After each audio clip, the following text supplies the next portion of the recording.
जिस दौर से हम लोग, हमारा देश, हमारा लोकतंत्र आज गुजर रहा है और जो एक भयानक खेल चल रहा है, पूरे लोकतंत्र को कैप्चर करने का, हाईजैक करने का, उस खेल को हमारे नेता राहुल गांधी जी, खरगे साहब, वेणुगोपाल जी, प्रियंका जी, जयराम रमेश जी, तमाम नेता हमारे, हम सब बार बार आपके सामने लेकर आते हैं। और इसलिए नहीं लाते कि साहब कुछ राज्यों में हम जीते, कुछ राज्यों में हम हारे, लगातार ये सवाल भी आते हैं, उस पर भी जवाब दूंगा मैं आपको। 2024 में मुझे याद है, मैं और जयराम रमेश जी इसी मंच पर बैठे थे, हरियाणा का चुनाव का नतीजा आया था, तब भी हमने कुछ इंगित किया था। उसके बाद राहुल जी ने एक बहुत विस्तृत प्रेस वार्ता की हरियाणा के वोट चोरी के विषय में।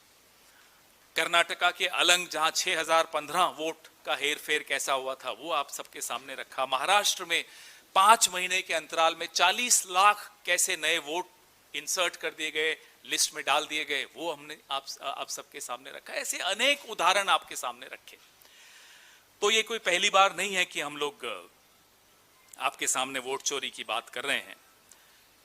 एक वोटर लिस्ट के जो फ्रॉड से, उसके अलावा SIR की चाबुक और परिसीमन का चक्रव्यूह, ये 3 तरीकों से आप देख रहे हैं कि कैसे पूरी चुनावी प्रक्रिया को अपने कब्जे में लिया जा रहा है।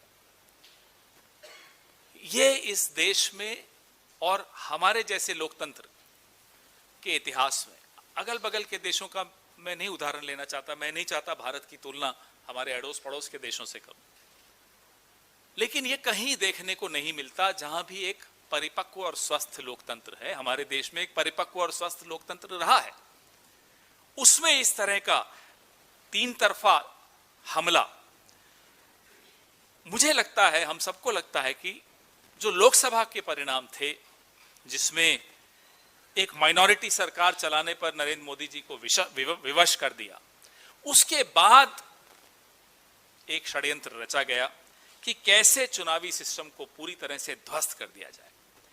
ऐसा नहीं है कि हम इन 5 राज्यों के चुनावों के बाद ऐसी बात कर रहे हैं। जैसा कि मैंने आपको कहा, कई लोग कल से पूछ रहे हैं, अरे साहब केरला में तो आप नहीं बोलते वोट चोरी हुई है, SIR हुआ, तमिलनाडु में नहीं बोलते। तो साहब ध्यान से कान खोलकर आप लोग सब सुन लीजिए, आपके माध्यम से कह रहा हूं।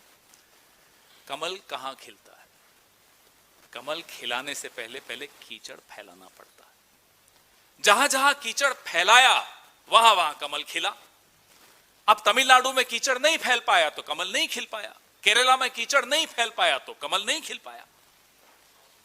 तो यह कह देना कि जहां कांग्रेस जीत जाती है या गठबंधन के साथी जीत जाते हैं, वहां तो आप नहीं कहते कि SIR की मार पड़ी या वोट चोरी के माध्यम से कुछ हुआ या ज्ञानादेश हुआ, ज्ञानेश क्या नाम है, ज्ञानादेश हो गया, वहां तो नहीं होता। तो कारण आपने सुन लिया, कमल के लिए कीचड़ आवश्यक।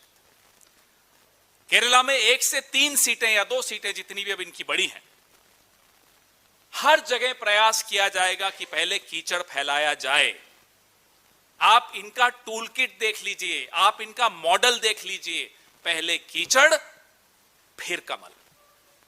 यही हुआ, यही होगा, अगर हम सही वक्त पे, हम और आप जागे नहीं तो।